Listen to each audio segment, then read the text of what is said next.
Cinema ఇండస్ట్రీలో ఉన్నోళ్ల మధ్య నడిచే ప్రేమ కథల గురించి తెలియని వారే ఉండరు. అయితే వీరికి కాస్త భిన్నంగా ఉంది నాగ చైతన్య సమంత లవ్ ట్రాక్.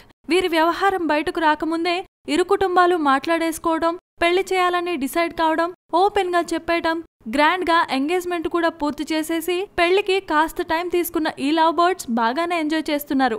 ఈ లవ్ ట్రాక్ సమంత మీద ఎంత ప్రభావం చూపించిందన్న విషయాన్ని పక్కన పెడితే నాగ చైతన్య మీద ఎంతగా ఉందన్న విషయాన్ని ఆయన తండ్రి నాగార్జున చెప్పుకొచ్చారు. ఒక మీడియా సంస్థకు ఇచ్చిన ఇంటర్వ్యూలో ఆయన ఆసక్తికర విషయాల్ని చెప్పుకొచ్చారు. చై తాజాగా నటించిన రారండోయ్ వేడుక చూద్దాం చిత్రంలో ఈజ్ బాగా కనిపించిందని, అదంతా సమంత ఎఫెక్ట్ అని నాగ్ చెప్పడం విశేషం.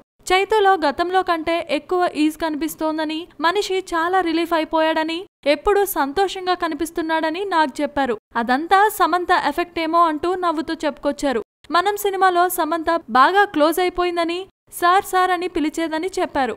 సారేంటి మామ అని పిలు అని బలవంతంగా పిలిపించుకుంటున్నానని, మామయ్య అంటే వయసు అయిపోయిందన్న ఫీలింగ్ కలుగుతుందన్నారు నాగ్. మొత్తానికి కొడుకు సంతోషం గుట్టు విషయాన్నే కాదు, తనను మధ్య వయస్కుడిగా అందరూ చూడాలన్న ఫీలింగ్ తనలో ఎంత ఉందన్న విషయాన్ని నాగ్ చెప్పకనే చెప్పినట్లుగా తెలిసింది. Please subscribe. Hi, it's me Purna. Please subscribe.